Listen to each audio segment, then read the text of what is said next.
Hi Year 5, Miss Usher again. So here I am with instalment 2, chapter 2 of The Boy Who Sailed the Ocean in an Armchair. Let's make a start. I thought it would be me taking control of getting back in contact with Pearl, that it would be me who was the boss. I mean, I'm the eldest, and it goes without saying that I am the most intelligent person in the family. But only the very next morning after we'd arrived at the flat, it was Billy who said we must text Pearl because that is how we'd get her back. Annoyed that I hadn't thought of it, I reminded Billy that Dad had said we weren't allowed to ring Pearl. Feeling smug, I waited to hear what bright idea Billy had next. Bright ideas are not Billy's thing, you see. OK, so a minute later I realised bright ideas are Billy's thing. I'm not ringing Pearl, scoffed Billy. I'm texting her. It's very different. Sometimes Billy's so daft he actually goes full circle and becomes a complete mastermind. I hand Billy my mobile phone and he begins punching in his message, his eyes glittering. Billy says, she'll text us straight back. Just you wait and see. No word of a lie, we wait. And we wait. I look at Billy's message to make sure it had been sent, and it has. It's Billy and Beckett. We miss you. We are here in Eden. Come back to us. Please answer. Smiley face. Here's what it looks like.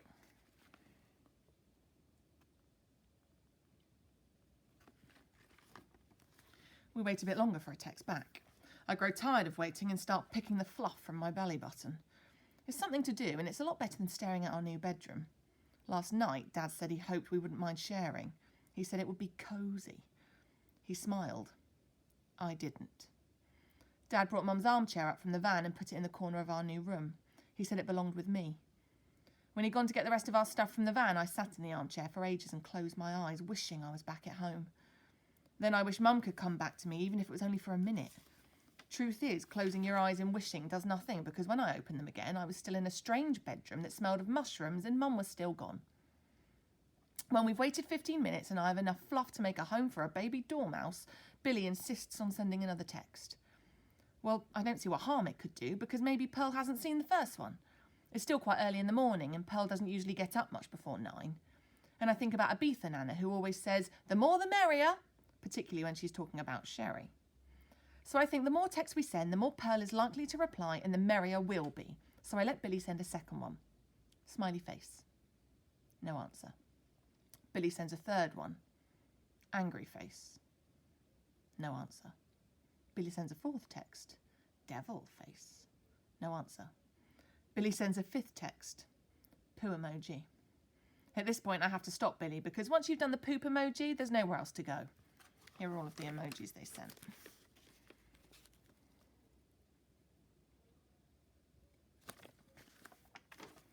Pearl is clearly not going to send us an emoji in return. Reluctantly, I tell Billy we've got to knock it on the head because Pearl's as silent as a burp in space. There'll be another way to get her attention, I tell him. We just have to give it some thought. While we're giving it some thought at the breakfast table, Dad tries to tell us how much we're going to love living here. If you cross the road, you're straight into the park, and there's a pathway that leads down to the harbour. Sometimes you can see seals there, said Dad. And there are lots of little fishing boats that take you out on expeditions to the ocean. Plus, we can spruce up this flat and make it really homely. We just have to pull together to make it work. The old house worked, I reply. I pause. Why are we here, Dad? Why have we run away? Why didn't we bring Pearl with us? Dad doesn't answer. Later that day, Billy has obviously given the matter of getting Pearl's attention some thought, because he hands me a rectangle of paper and says, "This is my business card." I stare at it with a mixture of shock and admiration. Billy, SPI, mystery solved, dead people found, missing people found, call 01234567889. Here's his card.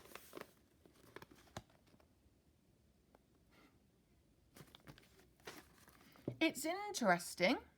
I raise my eyebrows so high they're doing the eyebrow trapeze. There are a few spelling mistakes. Giving Billy back the scrap of paper, I return to my book on parasites. No one's hiring for my spelling, huffs Billy. No one's hiring you at all, Billy, I retort, reading about how pinworms can be detected by sticking tape to your bottom. You're not a spy, Billy Rumsey. I turn the page to ectoparasites, bedbugs, head lice, fleas, ticks. Oh, yes, I am, Billy sniffs dramatically. And I've been thinking that Pearl must be dead. Exasperated, I set the book straight down. Seeing he has my full attention, Billy continues. Because when Dad brought the boxes up from the van, there was a box of my stuff, your stuff, Daddy's stuff and Mummy's stuff. There was no box of Pearl's stuff. And, Billy inhales and his chest puffs up. Daddy doesn't talk about Mummy much and she's dead. And when I wanted to talk about Pearl, Daddy didn't. So I thought she might be dead too. What kind of logic is this? Billy says he thought that maybe Pearl had eclampsewot, because Mummy had that when she went away and never came back, and that was because of eclampsewot. And then Daddy was sad and didn't talk about it, and Mummy was completely dead, like that spider you whacked with your medical book called Pop My Pimple. And so I got to thinking Pearl must be dead too, because Daddy seems sad and he doesn't want to talk about it. Eventually, when I find my tongue, despite it being in my mouth all the time, I repeat that Pearl isn't dead. Mum had eclampsia, and you only get that when you're pregnant, and it's very rare indeed that you will die from it. I tell Billy to trust me because I know all the medical facts about everything, which I do. You see, I've wanted to be a doctor since I saw a man on telly pressing his lips on a plastic dummy. Dad said he was doing mouth-to-mouth resuscitation and heart massage and it would save lives. To be fair, it wasn't like any massage I'd ever seen. Once, Abitha Nanny asked me to massage the bunions on her feet and I didn't put my lips anywhere near those. Anyway, after that TV show, I wanted to save lives more than anything. Billy shakes his head and his dark curls spring about in different directions. Well, OK, if Pearl's not dead, then, smarty pants, and we can't ring her, then that means Pearl is officially missing like the sword from my toy pirate. Oh, I reply, hiding the sword inside my Parasite book where I was using it as a bookmark. I pause before tilting my head. OK, let's just say you're right and we set up a spy agency. Then we have to decide who the boss is, the person making all the decisions. I'm so certain it should be me that I barely listen as Billy says he wants to be that very famous secret agent that everyone loves. James Bond, I mutter, turning to page 63. Hookworms. Perry the Platypus, Billy replies. We spend the next 20 minutes in our bedroom setting up the spy agency. Billy says the room might be stinky and cold, but it will do until we get somewhere better. I have a feeling that we're not going to get anywhere better, but I don't tell Billy. First decision for the agency? What shall we call it? Billy says, Billy Spy. I say that's boring and ask if it took him 10 seconds to think of the name. Billy says it took him 5. I offer I Spy. I don't mind saying that mine is the best and beats Billy Spy hands down. Billy shakes his head like a person weary of dealing with a brother from planet Moronic. We have no time for games of I Spy. Straight away, he trots over to the corner of the bedroom and brings a pencil and another piece of paper out of his box of belongings. I Spy is a name for the agency, you muppet, I explain, rising from the bed and looking out of the bedroom window. Chip papers like tiny ghosts float around the pavement below and seagulls parade up and down the rooftops, nodding to each other. This isn't where I'm supposed to be, I tell myself. I should have woken up in my own bedroom this morning. I drop the curtain and turn back, watching as Billy's pencil moves furiously up and down on the paper. Or what about the secret network of observations, operations and probing? Snoop, for short. It's genius, I tell you. I only just stopped short of patting myself on the back. Obviously, Billy does not recognise my genius because he thinks about this name for a few seconds and then declares that it's okay. It'll do for now until he thinks of something much better, like Billy Spy. So for the moment, we are members of Snoop. And as members, Billy suggests we need to make secret name badges so that we can recognise each other. When I say we're brothers, so it's not that tricky recognising each other, Billy says Snoop members must not talk of their relatives. After 5 minutes of drawing, my badge design is finished, and I say I'd like to see Billy's efforts. I didn't draw a badge, exclaims Billy. He tuts and shakes his head like a dog with an ectoparasite in its ear. If we had a badge with our name on, people would realise we're spies, and no one's supposed to know. So what are you drawing then? I sigh, not bothering to point out that he suggested making badges in the first place. That's when Billy assumes his full height, which isn't anything to shout about since he takes after Dad on that, and wafts the piece of paper under my nose. Is it a tissue? I ask, only for Billy to tell me it's actually a letter, and what's more, it's a letter to Pearl. I have said we miss her and she should come and live with us in pies, I snort, reading it. Peace, says Billy. I made a spelling mistake, and anyway, Daddy would love to live in pies. I tell Billy that maybe his idea about posting a letter to Pearl isn't such a bad one. She may not answer our text, but this could be the next best thing. I'm so on board with this idea that I start making plans of how we can find the nearest postbox. Maybe even sneak a stamp from Dad's wallet, because that's where he keeps them, just behind the photo of Pearl and us. Billy smiles at me like an evil egghead, his eyes narrowing. "Oh, Beckett," he mutters, "we're not posting this letter. No, we are hand-delivering it." That's when Billy says this is our very first Snoop secret mission and I must choose to accept it. As Billy sets the letter down and begins to rummage around in his box of belongings, I say, "It's not much of a choice, but I do choose to accept it anyway." "Found it," yells Billy with delight written all over his face. In invisible ink, obviously. He straightens up again and I realise he's holding a balaclava big enough for Mr. Potato Head, knitted by a Beetha Nana. He pulls it on. Disguise. Huh? Billy realises it's on back to front and turns it around. "Phew, I wondered why the lights went out. It's my disguise. Now it's your turn." Swallowing back my laughter, I say I can't fit in the same balaclava. Nodding, Billy produces my disguise from his box. "No way am I going as a werewolf," I say, staring at it. "I see," replies Billy, chucking it back in the box. "You're right. This rubber mask is too much like your real face. You need a different disguise." With that, Billy's back to rummaging around. The white woolly hat with ears that he throws at me next isn't much better.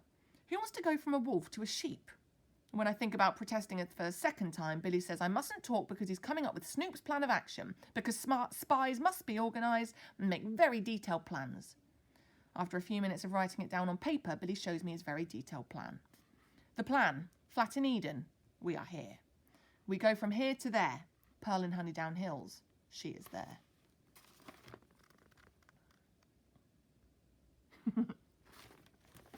Gobsmacked by the plan, and not in a good way, I tell Billy that getting from here to there isn't the actual problem. The actual problem is getting Dad to let us go from here to there. We need to persuade Dad to let us out first, I say, my knitted ears wobbling as I tilt my head. And, I add, we need to think up a really good excuse or Dad will see straight through it, or my name's not Shaun the Sheep. Dad looks a bit confused when I tell him Billy and I need to go play football straight away, and when Dad opens his mouth to protest, I make sure to promise we'll be back in time for tea. Dad thinks for a second and then asks if we mean at the park he mentioned across the road, and I nod and then give Billy the little secret spy wink we'd discussed not more than 2 minutes ago in the bedroom. Billy grins and asks me if this park has a giant curly-whirly slide that makes your belly feel bubbly. Not sure. How would I know when I've never even been there before? I wink at Billy again. You know, that secret spy wink that says we're in the middle of a Snoop secret mission? Anyone would think that Billy hadn't been there when we discussed it, because now he's bobbing up and down like a jack-in-the-box on a trampoline. Does the park have a sandpit? All the best parks have a sandpit, with hidden dinosaur bones under the sand. Billy's so excited now he's clutching his stomach and Dad's telling him to keep calm. For Pete and Paulette's sake. I don't know if it's got a sandpit, I say very slowly, making sure Billy understands. Right now, I'm secret spy winking so much my eyelid thinks it's having a workout with a personal trainer. And still, Billy doesn't get it. We're playing football, aren't we, Billy? Wink. Wink. Does the park have... Anyone would think Billy was choosing a pick and mix of what he'd like in his ideal park. In the end, I just tell Billy the park has everything. Supergiant slides that make your tummy feel like you've eaten popping candy. Swings that go so high your feet touch the clouds. Roundabouts that go so fast that when you step off you immediately fall over. And dinosaur bones? Pah, not just bones, a real stegosaurus. I think I might have laid it on a bit thick because Dad scratches the koi carp tattoo on his arm and says, "There aren't any real dinosaurs, Beckett." Dad had forgotten about the teacher I had in year 4. He was a bit of a dinosaur. "And it's a bit cold out there," adds Dad. Billy replies that we have hats. He's already wearing his balaclava, and I'm apparently disguised as a load of fluffy cotton wool, so the fact we have hats is obvious to any fool with eyeballs, which counts Dad in. Dad's still unsure about us going out when we've only been in the flat for less than 24 hours. That's when I tell Dad it's important for us to explore our surroundings and we can't be stuck in the flat any longer. "We'll get scurvy," I added quickly, and I offered to go and find my medical book that explains all the symptoms. I promised Dad there's quite a long list. Dad's mouth slackens. Nah, you're all right," he says. "But where's the football? Because I didn't pack it in any of the boxes." Dad shakes his head and says he hopes I'm not pulling the wool over his eyes, which is ridiculous since I'm the one with the wool pulled over mine. Dad repeats the question. The football? To be honest, I hadn't thought of that. Thrown into a panic, I look at Billy and he looks at me, and after a few seconds of looking at each other, I realise that this isn't getting us anywhere and I have to think of a clever response, and fast. We don't need one because we're playing invisible football. That was some sort of response, but clever, wasn't it? Clever it wasn't, sorry. Right, says Dad, rubbing his eyelid and easing back into the sofa. Why do you need to wear a sheep on your head to play invisible football? Oh, I thought it was better than a werewolf, I reply. Ah. Eventually, after Dad says he supposes he could pop down to Crops and Bobbers and chat to Kat while we're out and ask her about things to do in the area, and after about 1 million rules about what we can and can't do and when we have to return, we escape from the flat. The first Snoop's secret mission to find Pearl is a go-go. Once we're outside, I explained to Billy that we're not actually going to the park at all and there's no such game as invisible football and that it was just an excuse to get out without making Dad suspicious. Well, Billy is clearly not impressed by this because he kicks me on the shin. What's that for? I howl. It's an invisible tackle, mumbles Billy through the balaclava, and it's for making me think I was going to the park. We wander across the road, 2 boys, one in a balaclava and one a hobbling sheep. Eventually, Billy asks if I'm so clever, then how are we going to get back to our old house in Honeydown Hills? We're going to catch the bus, I shout, gesturing to the bus stop opposite us. This morning, when I was looking out the flat window, I noticed the bus that passed our street was going to Honeydown Hills. So even if I say so myself, I think I might be the master spy here. We will catch the bus right now, I yell. No need to shout, mutters Billy. I'm wearing a balaclava. I'm not on Pluto. Yes, but I swear his brain is on another planet. The 63 bus comes and we get on. The bus driver says he wasn't expecting to herd up any sheep today. And when we've taken our seats and the bus driver can't hear me complaining, I bleat, "That driver's joke was bad!" Billy says I'm very funny, but when I ask him why he isn't laughing, he says he is, I just can't see it under the balaclava. The bus takes us down Eden High Street, past the park and houses the colour of dolly mixtures, and along the seafront where you can see down to the small horseshoe-shaped harbour. Tiny fishing boats bob about like toys in a bath, and the slap of the waves against the harbour walls sounds like the rhythm of a heartbeat. We take a sharp turn right and away from the seafront, and 20 minutes later we're at Honeydown Hills, and it feels like we were only here a few days ago. Which we were.